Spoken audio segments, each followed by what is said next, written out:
Sementara itu, Golkar pastikan Presiden Joko Widodo dan Presiden terpilih Prabowo Subianto akan hadir dalam penutupan Musyawarah Nasional Partai Golkar besok. Golkar juga memastikan mengundang mantan Ketua Umum Partai Golkar Erlangga Hartarto hingga Wakil Presiden ke-10 dan ke-12 RI yang juga senior Partai Golkar Yusuf Kala.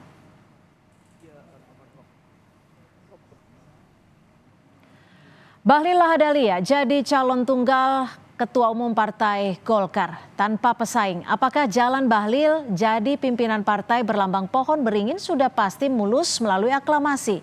Kita akan bahas bersama Jayadi Hanan, Direktur Eksekutif LSI, dan juga kita masih mencoba sambungan dengan Firman Subagio, politisi dari Partai Golkar. Saya akan ke Mas Jayadi terlebih dahulu. Mas Jayadi, ini kepemimpinan Golkar hampir dipastikan akan ada di bawah Bahlil Lahadalia. Menurut prediksi Anda, arahnya akan kemana jika dipimpin oleh Bahlil? Arahnya jelas ya, sama masih melanjutkan kecenderungan atau DNA Golkar selama ini. Golkar itu adalah partai yang belum pernah jadi oposisi, partai yang selalu berada di dalam pemerintahan atau selalu menjadi bagian kekuasaan yang sedang memerintah. Dan itu terlihat jelas dengan Golkar yang tampaknya akan menobatkan Bahlil Lahadalia menjadi ketua umum calon tunggal ya, entah nanti aklamasi, entah pakai pemungutan suara, itu kan soal mekanisme formal aja di Partai Golkar gitu. Jadi arahnya ke depan ya, kalau sekarang kalau kita lihat ya, Bahlil itu kan sangat dekat dengan Presiden Jokowi. Itu sudah jadi rahasia umum. Tapi pada saat yang sama, terutama di Pilpres lalu kan terlihat sekali bahwa Bahlil Lahadalia juga adalah tim yang sangat berupaya keras untuk memenangkan Prabowo Gibran. Di banyak kesempatan kita bisa melihat bagaimana Pak Bahlil itu dekat dengan Pak Prabowo ya, secara personal maupun dalam pengertian mereka sebagai sesama anggota kabinet. Jadi kalau lihat itu, dan apalagi tadi diberitakan bahwa Pak Jokowi sekaligus Pak Prabowo sebagai presiden terpilih akan sama-sama hadir dalam Munas ini. Itu berarti Bahlil sudah berada di dalam restu kedua presiden tersebut, presiden lama yang segera turun dan presiden baru yang segera akan dilantik. Mas Jayadi, jika Anda menyebutnya ada kedekatan yang luar biasa antara Bahlil Lahadalia yang nantinya diprediksi kuat akan menjadi ketua umum Partai Golkar dengan Presiden Jokowi, lalu bagaimana nanti bentuk struktur dari Partai Golkar itu sendiri? Diakomodirnya akan bagaimana? Saat ini kan tidak terlihat ada faksi-faksi yang berseteru di Partai Golkar kan. Kalau dulu kan kita di masa Erlangga kita masih melihat ada dua faksi utama yang bertarung, yaitu faksi Erlangga Hartarto dan faksi Bambang Susatyo. Sehingga ada istilah perlu saling akomodasi gitu kan. Tapi kalau sekarang saya kira sudah ada kesepakatan di tingkat elit tentang bagaimana struktur itu akan terbentuk. Maka nama-nama yang sekarang menjadi figur-figur utama di Partai Golkar seperti Agus Gumiwang, kemudian nama-nama seperti Doli Kurnia, kemudian termasuk Bambang Susatyo, dan nama-nama yang selama ini sering menunjukkan dukungannya kepada Bahlil, walaupun kita perkirakan bisa juga menjadi ketua umum atau mencalonkan diri jadi ketua umum, itu semuanya akan diakomodasi. Jadi saya kira pembentukan strukturnya akan lebih mulus gitu. Sepanjang kita berasumsi bahwa Bahlil direstui oleh Pak Jokowi sekaligus juga oleh Pak Prabowo. Jika tidak ada faksi-faksi, dalam artian Golkar ini akan semakin lebih solid. Lalu bagaimana menurut Anda dengan posisi sentralnya nanti akan bagaimana tubuh Golkar jika memang akan berbeda dengan Partai Golkar sebelumnya? Posisi sentral Golkar selama ini kan sudah berada di posisi ketua umum. Kalau berbeda dengan zaman otoriter dulu, zaman Pak Harto ya, posisinya itu di Dewan Pembina. Nah, sekarang itu kalau tidak ada perubahan-perubahan ADART secara signifikan, maka posisi sentral tetap pada ketua umum. Tetapi jangan lupa di Golkar itu sekali lagi DNA-nya itu DNA kekuasaan. Maka posisi sentral akan dipegang oleh ketua umum sepanjang ketua umum itu mampu membuat Golkar dekat dengan kekuasaan dan memperoleh semua benefit atau keuntungan-keuntungan politik maupun non politik bagi Partai Golkar dari kekuasaan yang Golkar berada di dalamnya. Jadi Hmm. kalau nanti misalnya Pak Bahlil untuk menjadi sentral, maka dia harus memegang dua posisi atau peran politik sekaligus sebagai ketua umum, tapi sekaligus dia juga bisa menjadi jembatan kepada presiden yang sedang berkuasa gitu. Hmm.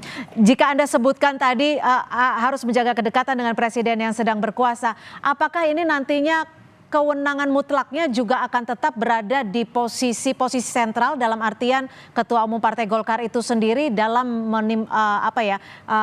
menentukan kebijakan partainya?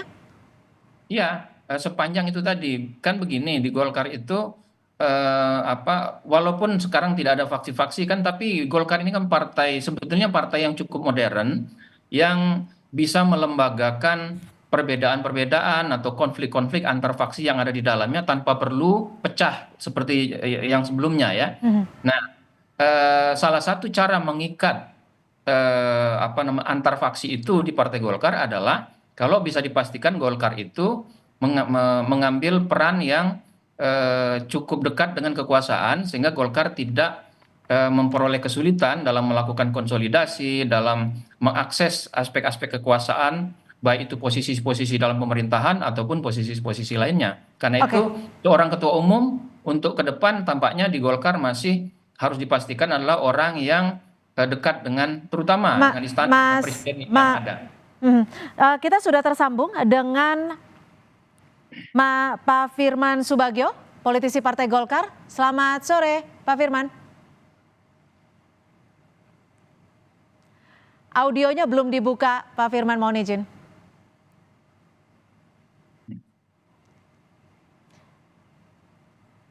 Baik, sambil kita mencoba memperbaiki audio dengan Pak Firman Subagio, saya kembali ke Mas Jayadi. Mas Jayadi, jika Anda tadi menyebutkan bahwa Bahlil Lahadalia memiliki kedekatan dengan Presiden Joko Widodo. Tapi di sisi lain, Partai Golkar selalu memiliki histori yang mendukung pemerintahan yang sedang berkuasa.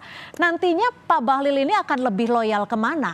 Jokowi kah atau Prabowo Subianto yang akan menjadi presiden berikutnya?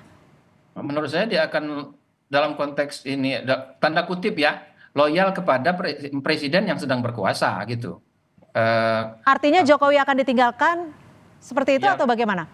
ya tidak berarti meninggalkan, tapi kan memang realitasnya begitu. Yang berkuasa kan presidennya yang baru, bukan Pak Jokowi lagi kan gitu. Bahwa secara personal sebagai teman Pak Jokowi tidak ditinggalkan itu sesuatu yang niscaya gitu. Nah, bagaimanapun Golkar itu mengapa dia akan selalu dekat dengan kekuasaan? Satu, Golkarnya sendiri DNA-nya itu belum pernah menjadi oposisi. Yang kedua, Golkar itu kan partai besar. Fakta bahwa Golkar itu dalam beberapa pemilu terakhir selalu berada pada posisi 2 besar atau 3 besar ya. Baik. Terakhir itu 2 besar, hanya kalah dari PDI Perjuangan. Jadi itu juga penting bagi kekuasaan untuk mengajak Oke, Golkar di dalam artinya koalisinya. akan tetap lebih ke presiden yang berkuasa. Saya ke Pak Firman. Pak Firman, selamat sore. Ini sudah dipastikan Bahlil akan memenangkan secara aklamasi sebagai ketum Partai Golkar? Ya, kalau kita lihat dari proses tahapan pendaftaran kemarin, kan awalnya memang ada beberapa calon, termasuk Pak Bambang Susatyo dan kemudian juga ada Pak Agus Gumiwang, juga yang lainnya.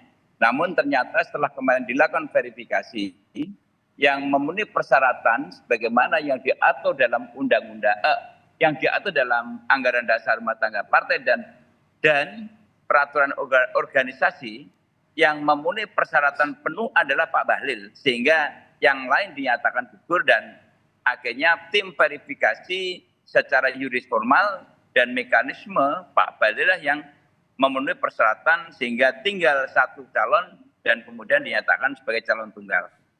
Oke, secara singkat saja, di tubuh Partai Golkar kader-kader ini sudah sepakat semuanya untuk menentukan Pak Bahlil sebagai ketua umum. Singkat saja. Bagaimana, agak putus-putus?